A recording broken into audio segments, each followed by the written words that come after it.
So guys, अब हम बात करेंगे मुख्य कर्म के बारे में और गौण कर्म के बारे में विस्तार पूर्वक अध्ययन करेंगे, विस्तार पूर्वक इसको जानेंगे, समझेंगे। ठीक है, मुख्य कर्म होता है क्या है, गौण कर्म होता है क्या है, विस्तार पूर्वक अध्ययन करेंगे। लेकिन इससे पहले मैं आपको द्विकर्मक क्रिया के बारे में बता देना चाहता हूँ, क्योंकि ये द्विकर्मक क्रिया पे आधारित है, द्विकर्मक क्रिया से ये दोनों संबंधित है। इसीलिए मैं आपको द्विकर्मक क्रिया को बताना चाहता हूँ और द्विकर्मक क्रिया को जानना भी जरूरी है। ठीक है, क्योंकि द्विकर्मक क्रिया पे आधारित है दोनों। ठीक है, तो द्विकर्मक क्रिया को थोड़ा समझ लेते हैं। तो द्विकर्मक क्रिया की जो परिभाषा होती है, यदि किसी भी वाक्य में दो कर्म हो तो उसे हम द्विकर्मक क्रिया कहते हैं। कोई भी वाक्य दिया रहेगा उसमें दो कर्म होगा तो उसे हम द्विकर्मक क्रिया का वाक्य कहेंगे। ठीक है, तो कर्म क्या होता है?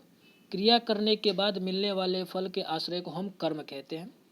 कर्म क्या होता है? क्रिया करने के बाद मिलने वाले फल के आश्रय को हम कर्म कहते हैं।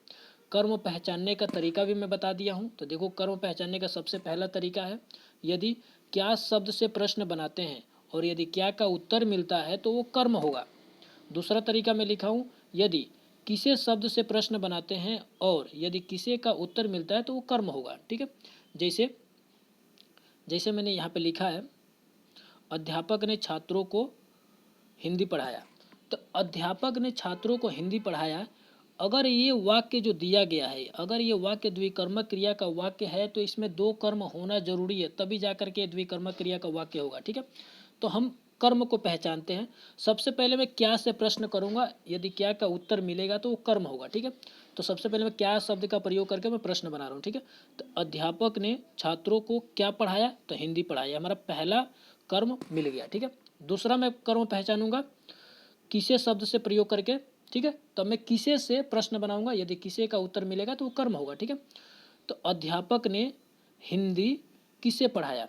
अध्यापक ने हिंदी किसे पढ़ाया?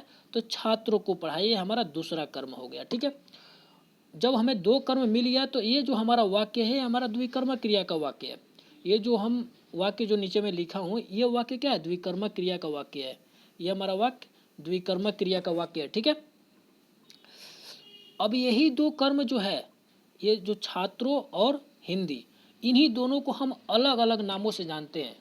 ठीक है, द्विकर्मक क्रिया में दो कर्म होते हैं, दोनों कर्मों को अलग अलग नामों से जाना जाता है। ठीक है, तो ये जो कर्म है, ये पहला कर्म और दूसरा कर्म है, इसको क्या कहेंगे, इसको क्या कहेंगे, इन्हीं दोनों के बारे में हम विस्तार पूर्वक समझने वाले हैं, अध्ययन करने वाले हैं। ठीक है, तो हमारे सबसे पहले है मुख्य कर्म। ठीक है, तो हम मुख्य कर्म को बारे में समझेंगे। तो मुख्य कर्म आखिर में है क्या? मुख्य कर्म की परिभाषा अगर बात की जाए तो किसी भी वाक्य में क्रिया से ठीक पहले प्रयुक्त कर्म को हम मुख्य कर्म कहते हैं। अब मुख्य कर्म को पहचानने का सबसे आसान तरीका है, ये क्या होगा? क्रिया से ठीक पहले होगा, क्रिया से ठीक पहले होगा और निर्जीव होगा, इसके साथ को का प्रयोग नहीं होगा।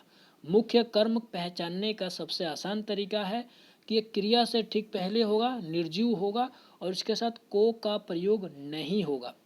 जैसे अध्यापक ने छात्रों को हिंदी पढ़ाया। देखो, हमारा यहाँ पे पढ़ाया जो शब्द है ये हमारा क्रिया है। पढ़ाया जो शब्द है हमारा क्रिया है। क्रिया से ठीक पहले, ये देखो, क्रिया से ठीक पहले, ये लाइन कह रहा है क्रिया से ठीक पहले, तो क्रिया से ठीक पहले हिंदी है। ठीक है, क्रिया से ठीक पहले हिंदी है। और क्या होना चाहिए? निर्जीव है। तो हिंदी क्या है? निर्जीव है, ये सजीव नहीं है, निर्जीव है और इसके साथ को का प्रयोग नहीं होगा। तो देखो, इसके साथ को का प्रयोग हुआ है, जो हिंदी है, हिंदी के बाद को का प्रयोग हुआ नहीं हुआ है। तो इसीलिए हमारा ये जो शब्द है, हिंदी जो शब्द है, ये हमारा मुख्य कर्म है। ठीक है, तो क्रिया से ठीक पहले प्रयुक्त कर्मों को हम क्या कहते हैं? मुख्य कर्म कहते हैं। ठीक है, तो ये हमारा मुख्य कर्म है। ठीक है, अब मैं बात करता हूँ गौण कर्म के बारे में। गौण कर्म को समझे। गौण कर्म की अगर परिभाषा की मैं बात करूँ तो ये क्या होता है? किसी भी वाक्य में, किसी भी वाक्य में मुख्य कर्म से पहले प्रयुक्त कर्म को हम गौण कर्म कहते हैं। गौण कर्म की परिभाषा होती है, किसी भी वाक्य में मुख्य कर्म से पहले प्रयुक्त कर्म को हम गौण कर्म कहते हैं। और गौण कर्म को सबसे आसान तरीका है पहचानने का, ये क्या होता है? मुख्य कर्म से पहले होगा, सजीव होगा, इसके साथ को का प्रयोग होगा। ठीक है, जैसे अध्यापक ने छात्रों को हिंदी पढ़ाया। तो देखो, ये हमारा पढ़ाया जो शब्द है हमारा क्रिया है, ठीक है। पढ़ाया शब्द हमारा क्रिया है, क्रिया से ठीक पहले हमारा क्या है, हिंदी है, और हिंदी हमारा निर्जीव है और इसके साथ को का प्रयोग नहीं है, इसीलिए हमारा ये क्या है, ये हमारा मुख्य कर्म है। और मुख्य कर्म से पहले देखो कह रहा मुख्य कर्म से पहले, मुख्य कर्म से पहले, तो मुख्य कर्म से पहले हमारा क्या है, छात्रों है, मुख्य कर्म से पहले छात्रों है, और ये सजीव है, और सजीव के साथ हमारा को का प्रयोग भी हुआ है, तो इसीलिए ये हमारा जो शब्द है छात्र जो शब्द है हमारा, ये हमारा गौण कर्म होगा, ठीक है। अब आप अच्छी तरह समझ गए होंगे मुख्य कर्म और गौण कर्म को, ठीक है। अब थोड़ा सा मैं इस पे कुछ एग्जाम्पल ले आऊँ, उसको और समझ लेते हैं। निम्नलिखित वाक्यों में मुख्य कर्म और गौण कर्म की पहचान कीजिए, ठीक है। तो आपको मुख्य कर्म और गौण कर्म की पहचान करना है, इसमें 3 वाक्य में दिया हूँ, ठीक है। तो पहला है अनिल अशोक को किताब पढ़ाता है। तो देखो इसमें मुख्य कर्म कौन सा है, देखो क्रिया से ठीक पहले प्रयुक्त कर्मों को हम क्या कहते हैं, मुख्य कर्म कहते हैं। तो हमारा किताब क्या है, निर्जीव है और इसके साथ को का प्रयोग नहीं है, तो ये हमारा क्या होगा, ये हमारा मुख्य कर्म हो जाएगा, किताब हमारा मुख्य कर्म है, ठीक है। यहाँ पे किताब हमारा मुख्य कर्म है क्योंकि क्रिया से ठीक पहले प्रयुक्त हुआ है और ये निर्जीव है, इसके साथ को का प्रयोग नहीं हुआ है, ठीक है, इसीलिए हमारा ये क्या है, मुख्य कर्म है, ठीक है। अशोक, मुख्य कर्म से पहले प्रयुक्त कर्म को हम क्या कहते हैं, गौण कर्म कहते हैं।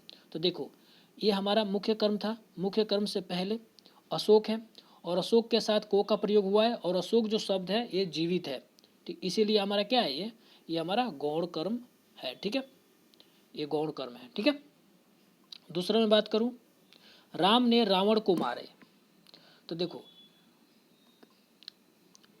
जो सजीव होगा, जो सजीव होगा उसके साथ को का प्रयोग होगा, तो देखो को का प्रयोग है, सजीव है, रावण क्या है, सजीव है, इसके साथ को का प्रयोग हुआ है, ठीक है। तो ये हमारा जो रावण जो शब्द है, ये रावण शब्द हमारा जो है ये हमारा गौण कर्म है, ठीक है, गौण कर्म है, इसे मुख्य कर्म प्रयुक्त नहीं हुआ है, ठीक है। तीसरा मैं बात करूं, राधा गाय को चारा खिलाती है। तो इसमें मुख्य कर्म और गौण कर्म कौन सा है, तो पहले मुख्य कर्म को पहचानते हैं। तो मुख्य कर्म पहचानने का हमने तरीका मैंने बताया था आपको, मुख्य कर्म पहचानने का तरीका मैं बताया था कि ये क्या होगा, क्रिया से ठीक पहले होगा, निर्जीव होगा, इसके साथ को का प्रयोग नहीं होगा। देखो चारा जो शब्द है निर्जीव है, इसके साथ को का प्रयोग नहीं हुआ, इसीलिए ये हमारा जो शब्द है, चारा जो शब्द है ये हमारा मुख्य कर्म है, ठीक है। अब मैं गौण कर्म को पहचानता हूँ। गौण कर्म पहचानने का मैं तरीका बताया था कि ये मुख्य कर्म से पहले होगा, मुख्य कर्म से पहले, मुख्य कर्म से पहले होगा और सजीव होगा, इसके साथ को का प्रयोग होगा, ठीक है। तो देखो गाय क्या है, सजीव है और इसके साथ को का प्रयोग हुआ है, इसीलिए जो गाय जो शब्द है ना, गाय जो शब्द है ये आपका गौण कर्म है, ठीक है, गाय जो शब्द है आपका गौण कर्म है। अब आप अच्छी तरह से मुख्य कर्म और गौण कर्म के बारे में अच्छी तरह समझ गए होंगे, ठीक है।